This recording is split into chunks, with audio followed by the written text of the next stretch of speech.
माया पंछी का समूह, अध्याय 28। स्नैप की सबसे बुरी याद। जादू मंत्रालय के आदेश से आज से एल्बस डम्बलडोर के स्थान पर डोलोरेस जेन अम्ब्रिज हॉगवर्ट्स जादूगरी और तंत्र विद्यालय की हेडमिस्ट्रेस होंगी।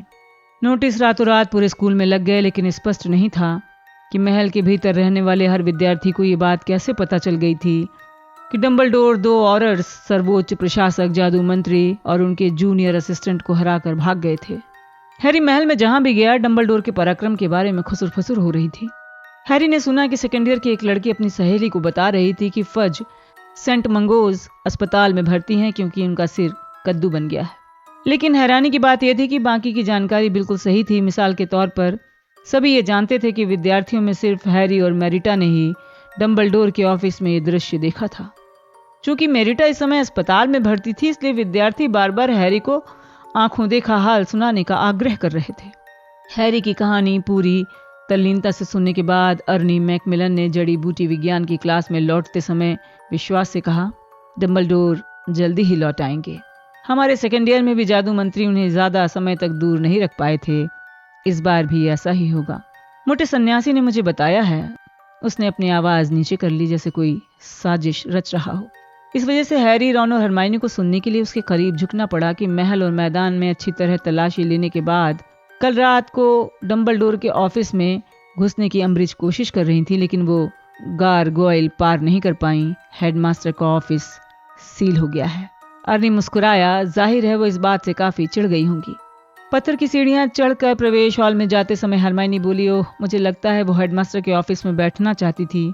बाकी टीचर्स पर अफसरी झाड़ना चाहती होगी। मूर्ख, मोटी, शक्ति की भूखी बुढ़िया। ग्रेंजर, क्या तुम सचमुच इस वाक्य को पूरा करना चाहती हो? ड्रेको मेलफॉय दरवाजे के पीछे से बाहर निकल के आया। उसके पीछे पीछे क्रैब और गोयल थे। उसने धीमी आवाज में कहा, मुझे गरुण द्वार और मेहनतकश के कुछ पॉइंट कम करने होंगे। अर्नी बोला, मेलफॉय, सिर्फ टीचर्स ही किसी हाउस के पॉइंट कम कर सकते हैं। रॉन गुर्राया, हाँ, हम भी प्रीफेक्ट्स हैं, भूल गए क्या? मेलफॉय ने ताना मारते हुए कहा, प्रीफेक्ट पॉइंट कम नहीं कर सकते, लेकिन प्रशासकीय दस्ते के सदस्य कर सकते हैं। कौन? हरमाइनी ने तीखी आवाज में पूछा। प्रशासकीय दस्ता, ग्रेंजर। मेलफॉय ने अपने प्रीफेक्ट के बैज के नीचे एक छोटे से आई की तरफ इशारा किया। जादू मंत्रालय का समर्थन करने वाले चुनिंदा विद्यार्थियों को प्रोफेसर अम्ब्रिज ने खुद चुना है। इस दस्ते के पास पॉइंट कम करने की शक्ति है। इसलिए ग्रेंजर, मैं नई हेडमिस्ट्रेस की बुराई करने के लिए 5 पॉइंट कम करता हूँ। मैकमिलन, मेरा विरोध करने के लिए 5 पॉइंट तुम्हारे भी कम। पॉटर, तुम्हारे 5 पॉइंट इसलिए क्योंकि मैं तुम्हें पसंद नहीं करता हूँ। बीजली, तुम्हारी शर्ट बाहर निकली है, इसलिए मुझे 5 पॉइंट कम करने होंगे। और हाँ, मैं भूल गया था ग्रेंजर, तुम बदजात हो, इसलिए 10 पॉइंट कम हो गए। रॉन ने छड़ी बाहर निकाली, लेकिन हरमाइनी ने उसे दूर हटा दिया। नहीं, समझदारी का काम ग्रेंजर, मेलफॉय बोला। वो मजाक कर रहा होगा, अर्नी ने परेशान दिखते हुए कहा। उसे पॉइंट कम करने की इजाजत नहीं हो सकती, ये मूर्खतापूर्ण होगा। इसे तो प्रीफेक्ट सिस्टम बिल्कुल महत्वहीन हो जाएगा। लेकिन तब तक हैरी, रॉन और हरमाइनी हाउस पॉइंट रिकॉर्ड करने वाले उन विशाल अवर ग्लासेस की तरफ मुड़ चुके थे जो उनके पीछे की दीवार में बने थे। सुबह तक गरुण द्वार और चील घात बिल्कुल बराबरी में सबसे ऊपर थे। उनके देखते ही देखते पॉइंट्स की संख्या कम हो गई। फ्रेड की आवाज आई, देख लिया ना? वो और जॉर्ज अभी अभी संगमरमर की सीढ़ियों से उतरे थे। अवर ग्लासेस के सामने हैरी, रॉन, हरमाइनी और अर्नी आ गए। मेलफॉय ने हमारे लगभग 50 पॉइंट कम कर दिए हैं, हैरी ने आवेश में कहा। जॉर्ज बोला, हाँ, मॉन्टेग्यू ने ब्रेक के दौरान हमारे पॉइंट कम करने की कोशिश की थी। रॉन ने जल्दी से पूछा, क्या मतलब कोशिश की थी? फ्रेड ने कहा, वो शब्द मुंह से नहीं निकाल पाया क्योंकि हमने उसे पहली मंजिल की अदृश्य करने वाली अलमारी में सिर के बल अंदर डाल दिया। लेकिन तुम लोग भयंकर मुश्किल में फंस जाओगे। हरमाइनी बहुत सदमे में दिखने लगी। फ्रेड ने बिना किसी चिंता के कहा, तब तक नहीं जब तक मॉन्टेग्यू वापस नहीं आता, और उसमें कई हफ्ते लग सकते हैं। मुझे नहीं पता वो कहाँ होगा। वैसे भी हम ये फैसला कर चुके हैं कि अब हमें मुश्किल में फंसने की परवाह नहीं है।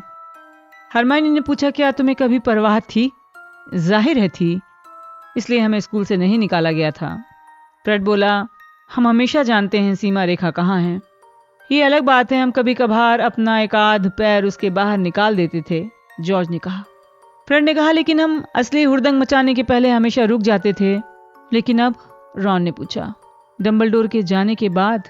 फ्रेड ने कहा, हमें लगता है थोड़ा हुड़दंग, जॉर्ज ने कहा।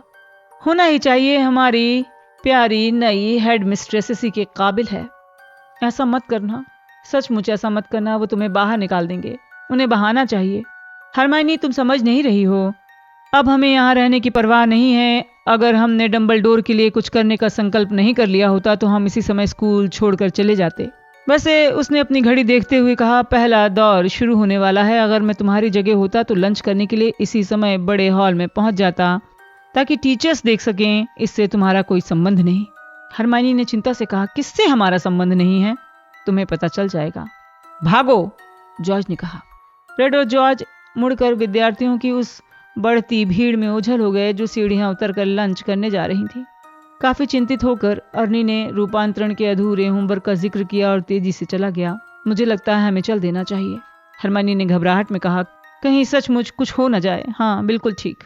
वो तीनों बड़े हॉल के दरवाजे की तरफ बढ़ गए, लेकिन अभी हैरी ने दौड़ लगाते हुए सफेद बादलों की छत की तरफ देखा ही था कि तभी किसी ने उसका कंधा थपथपाया। उसने मुड़कर देखा, चौकीदार फिल्च उसके सामने था। वो तेजी से पीछे हटा। उसने व्यंग भरी मुस्कान से कहा, पॉटर, हेडमिस्ट्रेस तुम्हें बुला रही हैं। हैरी ने सोचा फ्रेड और जॉर्ज ने जाने क्या योजना बनाई है। उसने मूर्खतापूर्ण ढंग से कह दिया, मैंने ये काम नहीं किया। फिल्च के जबड़े हिलने लगे। वो हंसने लगा। अपराधी अंतरात्मा, उसने घरघराती आवाज में कहा, मेरे पीछे आओ। हैरी ने रॉन और हरमाइनी की तरफ देखा जो चिंतित लग रहे थे। फिल्च बहुत अच्छे मूड में था। पॉटर, यहाँ स्थितियां बदल रही हैं। हैरी ने ठंडेपन से कहा, हाँ, मैं देख रहा हूँ। देखो, मैं डंबलडोर से बरसों से कह रहा था कि तुम लोगों के साथ वो बहुत नरमी से पेश आते हैं। तुम वहशी दरिंदे कभी बदबूदार बम नहीं छोड़ते। अगर तुम्हें पता होता कि मेरे पास तुम्हें कोड़े मारने और तुम्हारी चमड़ी उधेड़ने की शक्ति है ना? लेकिन पॉटर, शैक्षणिक कानून क्रमांक 29 के आने के बाद मुझे ये काम करने की इजाजत मिल जाएगी। उनके हेड मिस्ट्रेस बनने के बाद यहाँ की स्थिति बिल्कुल बदल जाएगी। हैरी ने सोचा, अम्ब्रिज ने फिल्च को अपनी तरफ मिलाने के लिए काफी कोशिश की है। स्कूल के खुफिया रास्तों और जगहों के बारे में उनका ज्ञान शायद वीजली बंधुओं से कम था। ये लो, उसने हैरी की तरफ मुस्कुराते हुए कहा और प्रोफेसर अम्ब्रिज के दरवाजे पर 3 बार दस्तक देकर उसे खोल दिया। मैडम, पॉटर आ गया है। हैरी अम्ब्रिज के ऑफिस को पहचानता था। वो पहले कई बार यहाँ सजा काट चुका है। इसके अलावा उसने हसरत और दर्द से देखा कि उसकी फायर बोल्ट और फ्रेड और जॉर्ज की क्लीन स्वीप झाड़ुएं डेस्क के पीछे रखी हैं। डेस्क के पीछे वाली दीवार पर लोहे की मोटी खूंटी पर जंजीर से बंधी है। बैठ जाओ, अम्ब्रिज ने एक कुर्सी की तरफ इशारा करते हुए हैरी से कहा। हैरी बैठ गया। अम्ब्रिज कुछ लिखती रही। हैरी ने देखा, बिल्ली के कुछ गंदे बच्चे उनके सिर के ऊपर की तस्वीर वाली प्लेटों में चारों तरफ उछल कूद मचा रहे हैं। तुम क्या पीना पसंद करोगे? क्या? हैरी को यकीन था उसने गलत सुन लिया है। क्या पीना पसंद करोगे मिस्टर पॉटर? चाय, कॉफी, कद्दू का रस? कुछ नहीं, धन्यवाद। किसी एक को तो चुनना ही पड़ेगा। अच्छा, तो फिर चाय। वो खड़ी हुई, उसकी तरफ पीठ करके दूध मिलाने लगी। कप करीब लेकर आई। वो बहुत ही खतरनाक अंदाज में मीठे ढंग से मुस्कुरा रही थी। ये लो, इसे गरम गरम पी लो। मिस्टर पॉटर, मुझे लगता है हमें कल रात की तकलीफ देह घटनाओं के बारे में बातचीत करनी चाहिए। उसने अपने होठों तक कप उठाया, फिर उतनी ही तेजी से उसे नीचे रख दिया। अम्ब्रिज के पीछे पेंट किए गए बिल्ली के एक बच्चे की आंखें वैसी ही गोल और नीली थीं जैसे बावरे नैनमूडी की जादुई आंख थी। उसी समय हैरी के दिमाग में आया, अगर बावरे नैन को पता चल गया कि हैरी ने किसी शत्रु द्वारा दी गई कोई चीज पी है तो वो क्या कहेंगे? क्या हुआ? अम्ब्रिज ने कहा, जो उसे गौर से देख रही थी। क्या शक्कर चाहिए? नहीं, हैरी ने कहा। उसने कप को दोबारा अपने होंठों तक उठाया और चुस्की लेने का नाटक किया। अम्ब्रिज की मुस्कान चौड़ी हो गई। अच्छी बात है, बहुत अच्छी बात है। बताओ, एल्बस डंबलडोर कहाँ है? हैरी ने तत्काल जवाब दिया, क्या पता। और पियो, और पियो। वो मुस्कुराते हुए बोली, देखो पॉटर, हम बचकाने खेल नहीं खेलेंगे। मैं जानती हूं तुम्हें पता है वो कहाँ है। अपनी स्थिति पर विचार करो पॉटर। हैरी ने दोहराया, मैं नहीं जानता वो कहाँ है। उसने दोबारा पीने का नाटक किया। वो उसे गौर से देख रही थी। बहुत बढ़िया, उन्होंने कहा। तो फिर ये बताओ कि सीरियस ब्लैक कहाँ है? हैरी का पेट घूम गया। उसका कप इतनी जमकर हिला कि प्लेट खड़खड़ाने लगी। उसने कप उठाकर मुंह से लगा लिया ताकि कुछ चाय उसके दुशालों पर छलक जाए। उसने थोड़ी जल्दी में कहा, मैं नहीं जानता। मिस्टर पॉटर, मैं तुम्हें याद दिला देती हूँ कि मैंने अक्टूबर में गरुड़ द्वार हॉल की अंगीठी में अपराधी ब्लैक को लगभग पकड़ लिया था। मैं जानती हूं वो तुमसे मिलने आया था। अगर मेरे पास कोई सबूत होता तो तुम दोनों में से कोई भी आजाद नहीं होता। मैं पूछ रही हूं पॉटर, सीरियस ब्लैक कहाँ है? क्या पता, हैरी ने जोर से कहा। मुझे जरा भी अंदाजा नहीं है। दोनों ने एक दूसरे की तरफ देखा। हैरी की आंखों में पानी आ गया। अम्बरिज उठकर खड़ी हो गई। ठीक है पॉटर, मैं तुम्हारी बात मान लेती हूं, लेकिन सावधान रहना। मेरे पीछे मंत्रालय की शक्ति है। हॉगवर्ट्स की हर अंगीठी पर नजर रखने के लिए छू नेटवर्क नियामक कार्यरत है। जाहिर है मेरी अंगीठी को छोड़कर मेरा प्रशासकीय दस्ता महल में उल्लुओं द्वारा लाई और ले जाई जा रही चिट्ठियों को पढ़ रहा है और मिस्टर फिल्च भी खुफिया गलियारों पर नजर रख रहे हैं। भड़ाम! ऑफिस का फर्श कांप गया। अम्बरिज फिसल गई। सहारे के लिए डेस्क पकड़ लिए वो सदमे में दिखने लगी। ये क्या था? वो दरवाजे की तरफ घूर रही थी। हैरी ने इस मौके का फायदा उठाया। अपने चाय के लगभग पूरे भरे कप को सूखे फूलों के सबसे नजदीक फूलदान में खाली कर दिया। उसे नीचे की किसी मंजिल से लोगों के भागने और चीखने की आवाजें सुनाई दे रही थी। अब तुम लंच करने जाओ पॉटर, अम्बरिज चिल्लाई। अपनी छड़ी उठाकर ऑफिस के बाहर भाग गई। हैरी ने कुछ सेकंड इंतजार किया ताकि वो दूर निकल जाएं, फिर वो चल दिया ताकि देख सके हंगामे का कारण क्या था। इसे खोजना मुश्किल नहीं था। एक मंजिल नीचे कोहराम मचा था। जादुई पटाखों के एक विशाल बक्से पर जादू करके उन्हें चला दिया गया था। हरी और सुनहरी चिंगारियों वाले ड्रैगन गलियारों में इधर उधर उड़ रहे थे। चांदी के चमकते सितारों की लंबी पूंछों वाले रॉकेट दीवार से टकराकर लौट रहे थे। हैरी की जहां तक निगाह गई वहां पटाखे विस्फोटक सुरंगों की तरह फट रहे थे। बुझ जाने, थम जाने, ओझल हो जाने की बजाय वो जादुई पटाखे हर पल तेज होते जा रहे थे। फिल्च और अम्बरिज दहशत में सीढ़ियों पर खड़े थे।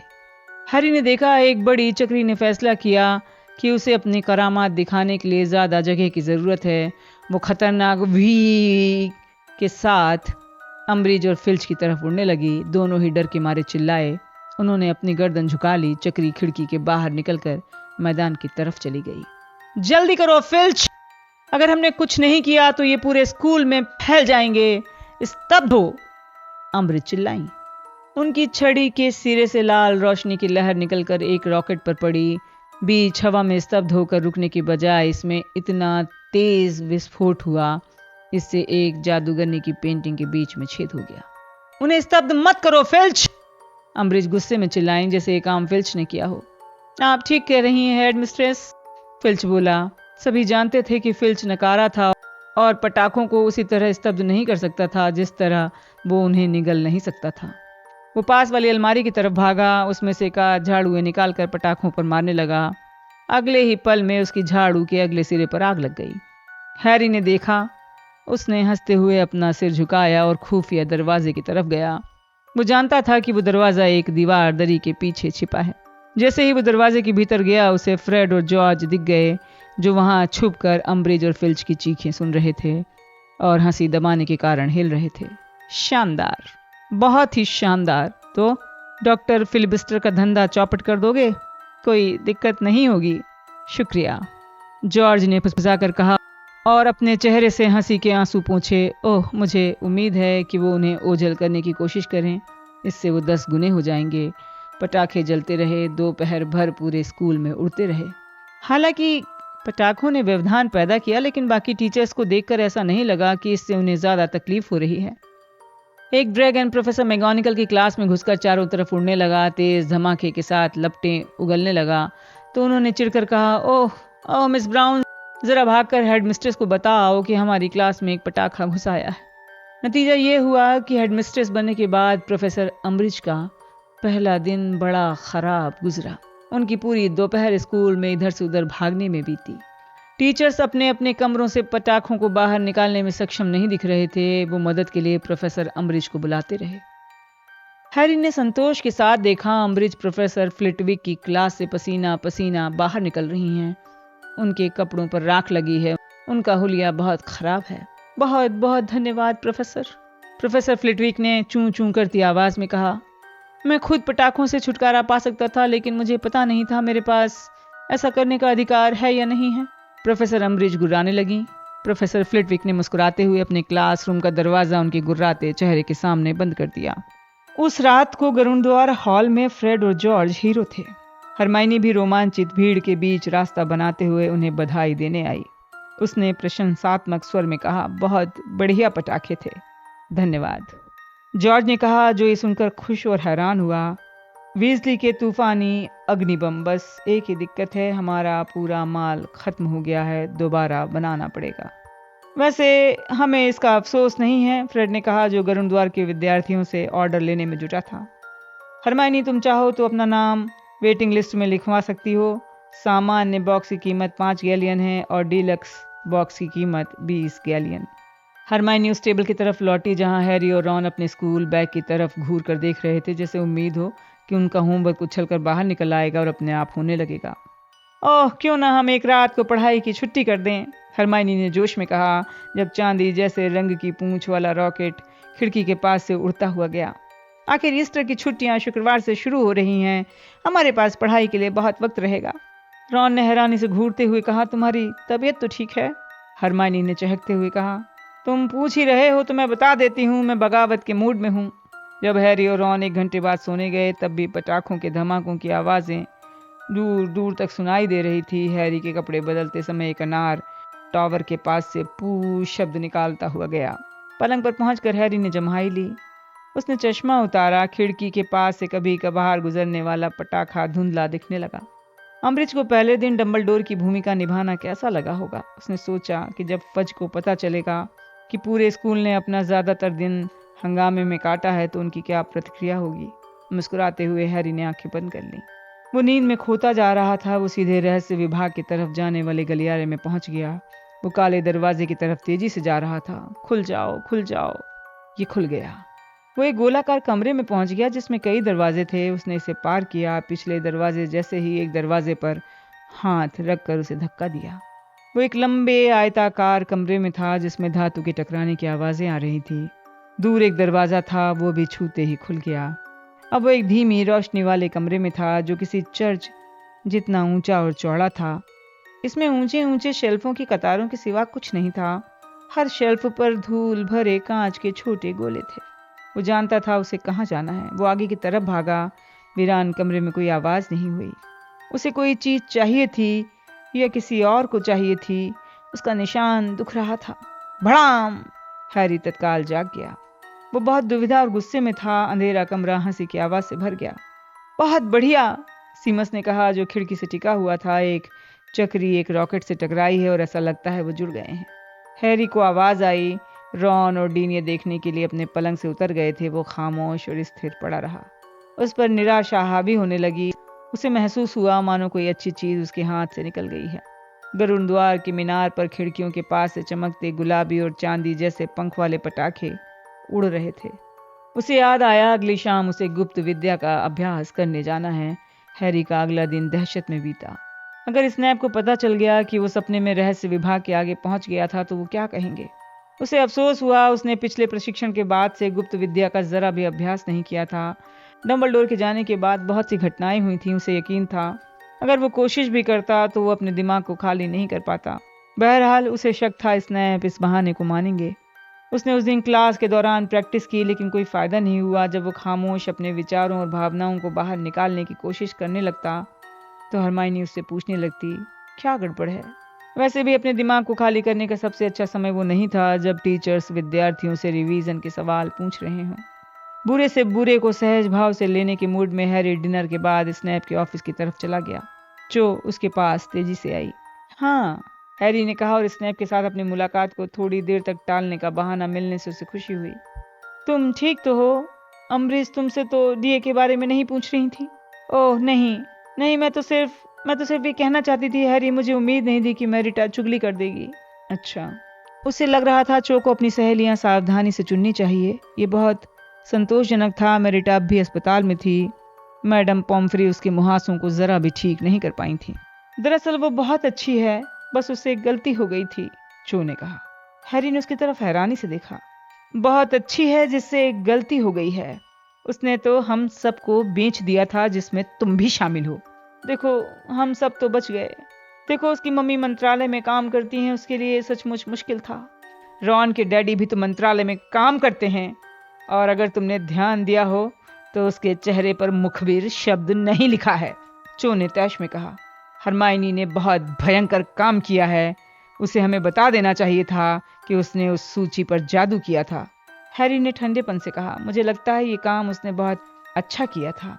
जो का चेहरा लाल हो गया, उसकी आंखें चमकने लगी। ओह, मैं तो भूल गई थी, वो प्यारी हरमाइनी का काम था। हैरी ने चेतावनी देते हुए कहा, दोबारा रोने मत लगना। वो चिल्लाई, मैं नहीं रोने वाली। हाँ ठीक है, मुझे इस वक्त बहुत सी परेशानियों से जूझना है। तो फिर जाओ जूझो, चो ने आवेश में कहा, मुड़कर दूर चली गई।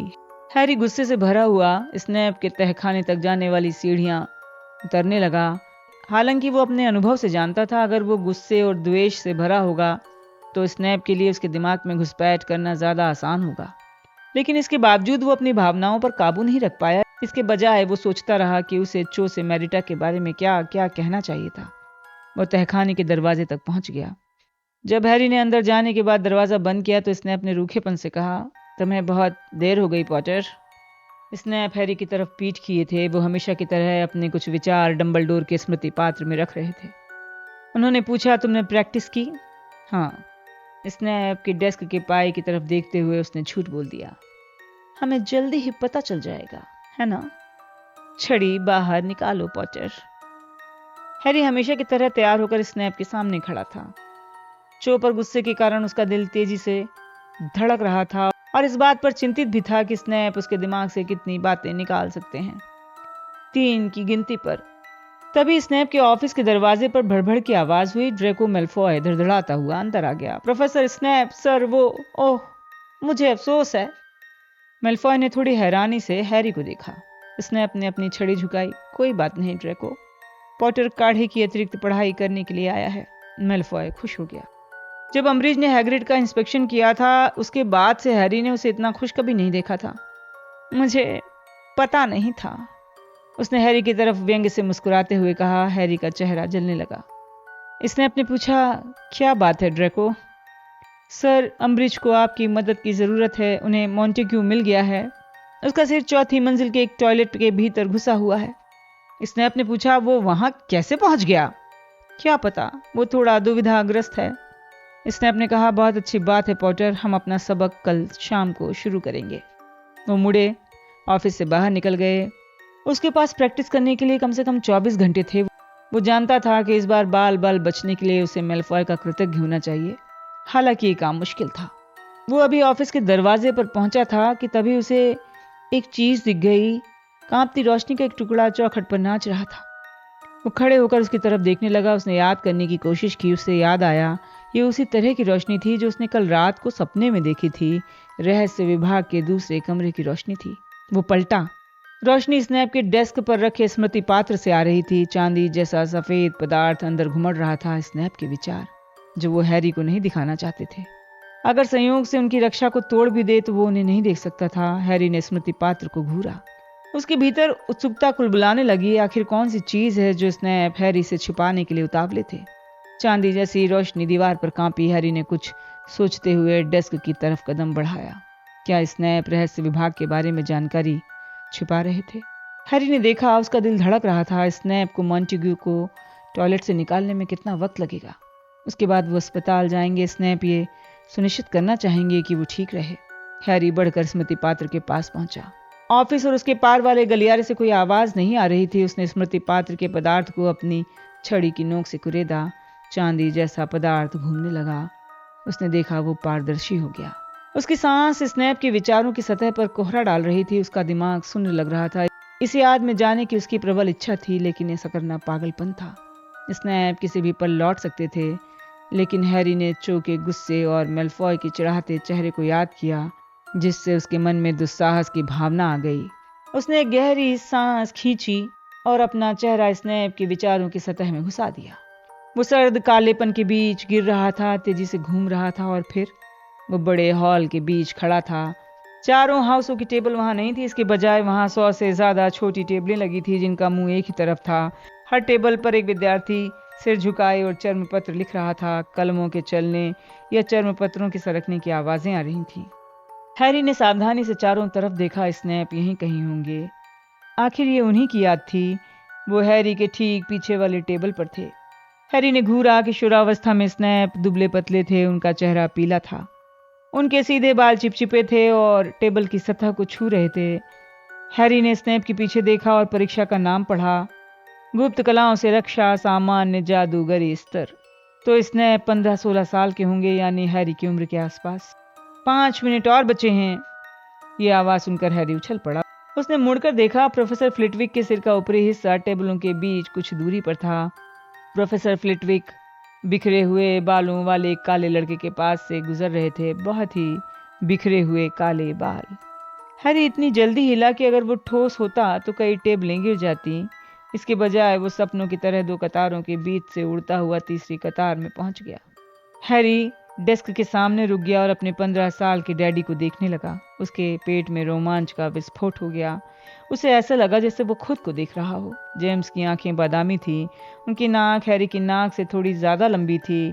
उनके माथे पर निशान नहीं था, लेकिन हैरी की तरह ही उनका चेहरा पतला था, वही शक्ल, वही भौहें। हैरी की तरह ही जेम्स के बाल भी पीछे की तरफ खड़े रहते थे। उनके हाथ हैरी जैसे थे और जेम्स के खड़े होने पर हैरी को ये पता चल गया कि उनके कद में बमुश्किल 1 इंच का फर्क होगा। जेम्स ने जम्हाई ली और बालों पर हाथ फेरा, हालांकि इससे उनके बाल पहले से ज्यादा बिखर गए। फिर प्रोफेसर फ्लिटविक की तरफ उड़ती नजर डालकर वो अपनी सीट पर मुड़े और पीछे 4 टेबल दूर बैठे लड़के की तरफ देखकर मुस्कुराए। हैरी को रोमांच का एक सदमा लगा जब उसने देखा सीरियस अंगूठा ऊपर करके जेम्स को जीत का इशारा कर रहा है। सीरियस अपनी कुर्सी पर टिका था, उसे 2 पायों पर झुला रहा था। वो बहुत अच्छा दिख रहा था। उसके काले बाल उसकी आंखों पर इतने आकर्षक अंदाज में लहरा रहे थे जिस तरह जेम्स या हैरी के कभी नहीं लहरा सकते थे। उसके पीछे बैठी लड़की उसकी तरफ हसरत भरी निगाहों से देख रही थी, हालांकि सीरियस का ध्यान उसकी तरफ नहीं था। हैरी के पेट पर एक सुखद झटका लगा। रीमस ल्यूपिन बैठे थे, वो थोड़े पीले दिख रहे थे। क्या पूर्णिमा करीब थी और परीक्षा में खोए थे। अपने जवाब को पढ़ते समय उन्होंने कलम के सिरे से अपनी ठुड्डी खुजाई और थोड़ी सी त्योरियां चढ़ा ली। इसका मतलब वर्मटेल भी यहीं कहीं होगा। कुछ सेकंड बाद वो दिख गया, एक छोटा चूहे जैसे बाल वाला लड़का जिसकी नुकीली नाक थी। वो अपने नाखून चबा रहा था, परेशान दिख रहा था। बीच बीच में वो उम्मीद भरी नजरों से अपने पड़ोसी के चर्म पत्र को देख लेता था। हैरी ने एक पल के लिए वर्मटेल को देखा, फिर जेम्स की तरफ देखने लगा। उन्होंने एक सुनहरी गेंद निकाली और उस पर LI लिख दिया। इन शब्दों का क्या मतलब था?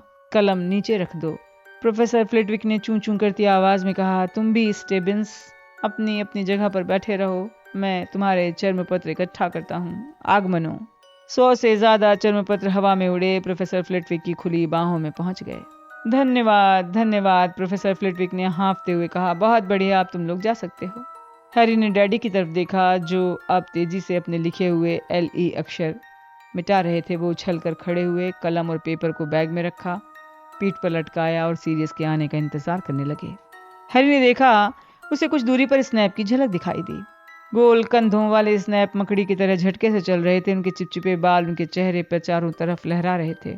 बतियाती लड़कियों का एक समूह स्नैप को जेम्स, सीरियस और ल्यूपिन से दूर किए हुए थे। खुद को उनके बीच में रखकर हैरी स्नैप को देखता रहा और जेम्स और उनके दोस्तों की बातें सुनने की कोशिश करता रहा। प्रवेश हॉल में पहुंचने पर सीरियस ने कहा, मुनी, तुम्हें सवाल नंबर 10 पसंद आया? बहुत पसंद आया। नर भेड़िए को पहचानने के 5 लक्षण। जेम्स ने बनावटी चिंता में पूछा, तुमने सभी लक्षण बता दिए? और क्या, ल्यूपिन ने गंभीरता से कहा। जब वो सामने वाले दरवाजे के चारों तरफ जमा भीड़ में शामिल हो गए जो धूप भरे मैदान में पहुंचने के लिए उतावली थी, तो ल्यूपिन ने कहा, 1, वो मेरी कुर्सी पर बैठा था। 2, वो मेरे कपड़े पहना था। 3, उसका नाम रीमस ल्यूपिन है। सिर्फ वर्मटेल ही नहीं हंसा। मैंने थूथन का आकार, आंखों की पुतलियां और मुड़ी हुई पूंछ लिखा था, उसने चिंता से कहा। लेकिन मैं किसी और लक्षण के बारे में नहीं सोच पाया। वर्मटेल, तुम कितने मूर्ख हो। तुम महीने में 1 बार नर भेड़िए के साथ घूमते हो, जेम्स ने अधीरता से कहा। ल्यूपिन ने आग्रह किया, धीरे बोलो। हैरी ने चिंता से पीछे देखा। स्नैप करीब थे और अपनी परीक्षा के सवालों में खोए हुए थे, लेकिन ये स्नैप की याद थी। हैरी जानता था अगर स्नैप मैदान में पहुंचने के बाद अलग दिशा में चले जाएंगे तो हैरी जेम्स के पीछे नहीं जा पाएगा। बहरहाल उसे देखकर राहत मिली कि जेम्स और उसके 3 दोस्त लॉन से होते हुए झील की तरफ चले गए। स्नैप पीछे पीछे आ रहे थे। उन्हें पता नहीं था वो कहाँ जा रहे हैं। उनसे थोड़ा सा आगे चलकर हैरी, जेम्स और बाकी लोगों पर करीबी नजर रखे हुए था। देखो, मुझे तो पेपर मिठाई का टुकड़ा लगा, उसने सीरियस को कहते सुना। मुझे बहुत हैरानी होगी अगर मुझे कम से कम आउटस्टैंडिंग ना मिले। मुझे भी, जेम्स ने कहा। उन्होंने अपना हाथ अपनी जेब में डाला और छटपटाती सुनहरी गेंद निकाल ली। तुम्हें ये कहाँ से मिली? उड़ा ली, जेम्स ने सामान्य अंदाज में कहा। वो उस सुनहरी गेंद के साथ खेलने लगे, उसे 1 फुट जाने देते और फिर दोबारा पकड़ लेते। उनकी भांपने की शक्ति गजब थी। वर्मटेल उन्हें आश्चर्य और आदर के साथ देखता रहा।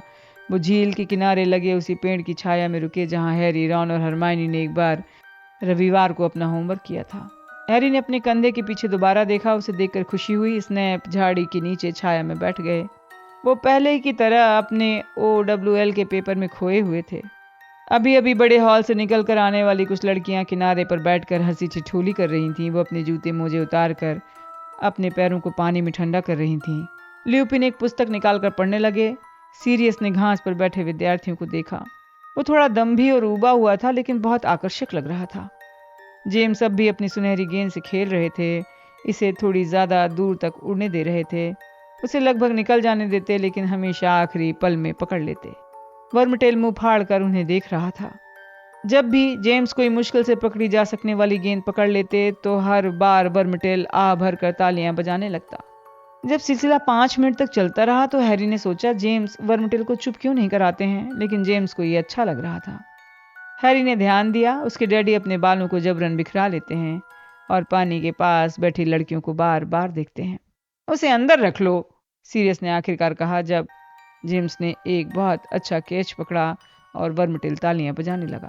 कहीं रोमांच के कारण वर्मटेल का दुशाला गीला ना हो जाए। वर्मटेल का चेहरा गुलाबी हो गया, लेकिन जेम्स मुस्कुराने लगे। उन्होंने सुनहरी गेंद जेब में रखते हुए कहा, अगर तुम्हें पसंद नहीं है तो मैं इसे रख लेता हूँ। हैरी को स्पष्ट आभास हो रहा था कि सिर्फ सीरियस के लिए ही जेम्स शान झाड़ने की आदत छोड़ सकते थे। मैं बोर हो गया हूँ, काश आज पूर्णिमा होती, सीरियस ने कहा। तुम्हारी ही ऐसी इच्छा हो सकती है, ल्यूपिन ने अपनी पुस्तक के पीछे से कहा। हमें अब रूपांतरण की परीक्षा देनी है। अगर तुम बोर हो गए हो तो मुझसे सवाल पूछ लो, ये लो। लेकिन सीरियस ने हंसते हुए कहा, मुझे उस बकवास को देखने की जरूरत नहीं है, मुझे सब याद है। इससे तुम्हारी बोरियत दूर हो जाएगी पेटफुट, जेम्स ने धीमे से कहा। देखो तो सही वहां कौन बैठा है। सीरियस ने सिर झुकाया, फिर वो स्थिर हो गया जैसे कोई कुत्ता खरगोश की गंध आने पर होता है। बहुत बढ़िया, उसने धीरे से कहा। स्नाइवेल्स। हैरी ने मुड़कर देखा। सीरियस किस तरफ देख रहा है? स्नैप अब खड़े हो गए थे, अपने OWL के पेपर को बैग में रख रहे थे। ल्यूपिन और वर्मटेल बैठे रहे। ल्यूपिन अब भी अपनी पुस्तक को घूर रहे थे, हालांकि उनकी आंखें नहीं हिल रही थीं। वर्मटेल दिलचस्पी से कभी सीरियस को, कभी जेम्स को, तो कभी स्नैप को देखते। जेम्स जोर से बोले, सब ठीक है स्नाइवेल्स। स्नैप ने इतनी तेजी से प्रतिक्रिया की जैसे उन्हें हमले की उम्मीद हो। उन्होंने अपना बैग पटका, दुशाले में हाथ डाला। उनकी छड़ी हवा में आधी दूरी पर ही थी, तभी जेम्स चिल्लाए, निरस्त्र भव। स्नैप की छड़ी हवा में 12 फुट ऊपर उड़ी और उनके पीछे घास पर हल्की आवाज के साथ गिर गई। सीरियस हंसने लगा। बाधितो, उसने अपनी छड़ी स्नैप की तरफ करते हुए कहा, जो अपनी गिरी हुई छड़ी की तरफ छलांग लगा रहे थे, लेकिन इस मंत्र के कारण वो गिर गए। स्नैप हाँफते हुए जमीन पर पड़े रहे। जेम्स और सीरियस उनकी तरफ छड़ी उठाकर बढ़े। चलते समय जेम्स घूम घूम कर पानी के किनारे बैठी लड़कियों को देख रहे थे। वर्मटेल अब उठ चुका था, भूखे अंदाज से उन्हें देख रहा था। जेम्स ने पूछा, कैसे रही परीक्षा स्नाइवेली? सीरियस ने दुष्टता से कहा, मैं उसे देख रहा था। उसकी नाक चर्मपत्र में घुसी हुई थी। चर्मपत्र पर तेल के बहुत से निशान होंगे। जांचने वाला एक भी शब्द नहीं पढ़ पाएगा। आसपास के विद्यार्थी हंसने लगे। वर्मटेल मुस्कुराने लगा। स्पष्ट था स्नैप अपने सहपाठियों में लोकप्रिय नहीं थे, लेकिन उन पर मंत्र का असर अब भी कायम था। स्नैप उठने की कोशिश कर रहे थे, लेकिन छटपटा रहे थे जैसे अदृश्य रस्सियों से बंधे हो। उन्होंने हाँफते हुए कहा और जेम्स को बेहद नफरत से देखा। जरा ठहरो, सीरियस ने ठंडेपन से कहा। किस चीज के लिए ठहरूं स्नाइवेली? तुम क्या करने वाले हो? हमारे दुशालों से अपनी नाक पूंछने वाले हो? स्नैप के मुंह से गालियों और मंत्रों की बौछार होने लगी, लेकिन छड़ी 10 फुट दूर थी, कुछ नहीं हुआ। अपना मुंह धो लो, जेम्स ने ठंडे लहजे में कहा। स्वच्छ हो। स्नेप के मुंह से साबुन के गुलाबी बुलबुले बाहर निकलने लगे। झाग उनके होंठों पर था, वो बोल नहीं पा रहे थे, उनका गला रुंध गया। उसे छोड़ दो! जेम्स और सीरियस ने मुड़कर देखा। जेम्स का खाली हाथ तत्काल अपने बालों की तरफ चला गया। झील के किनारे वहां एक लड़की आ गई। उसके गहरे लाल रंग के मोटे बाल उसके कंधों पर झूल रहे थे। उसकी आंखें हरी थीं और बादाम के आकार की थीं। हैरी की आंखें, हैरी की मम्मी। सब ठीक है इवांस? और जेम्स की आवाज अचानक खुशी भरी, ज्यादा गहरी और परिपक्व हो गई। उसे छोड़ दो! वो जेम्स को बहुत नापसंदगी से देख रही थी। उसने तुम्हारा क्या बिगाड़ा है? देखो, जेम्स ने इस बात पर जोर देते हुए कहा, असल बात यह है कि वो जिंदा है, अगर तुम मेरी बात का मतलब समझ सकती हो। आसपास के कई विद्यार्थी हंसने लगे, जिसमें सीरियस और वर्मटेल शामिल थे, लेकिन ल्यूपिन नहीं हंसे। लिली भी नहीं हंसी। लिली ने ठंडेपन से कहा, तुम्हें क्या लगता है तुम्हारी हरकतें बड़ी दिलचस्प हैं, लेकिन तुम सिर्फ घमंडी और दूसरों को सताने वाले लफंगे हो पॉटर। उसे छोड़ दो। एवांस, अगर तुम मेरे साथ घूमने लगो तो मैं उसे छोड़ दूंगा, जेम्स ने तत्काल कहा। मेरे साथ यदि घूमोगी तो मैं स्नाई वैली पर कभी अपनी छड़ी नहीं तानूंगा। उधर स्नैप का बाधा मंत्र प्रभाव समाप्त हो रहा था। स्नैप अपनी गिरी हुई छड़ी की तरफ खिसकने लगे थे। रेंगते समय साबुन के बुलबुले थूक रहे थे। लिली ने कहा, अगर मुझे तुम में और विशाल समुद्र फैनी में किसी एक को चुनना हो, तब भी मैं तुम्हारी साथ नहीं जाऊंगी। किस्मत खराब है प्रॉन्क्स, सीरियस ने तेजी से कहा। स्नैप की तरफ मुड़ा। ओए!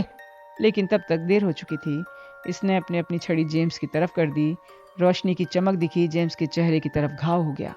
उनके दुशाले खून से लथपथ हो गए। जेम्स मुड़े। एक ही पल बाद रोशनी का एक और धमाका हुआ। स्नैप हवा में उल्टे लटके थे।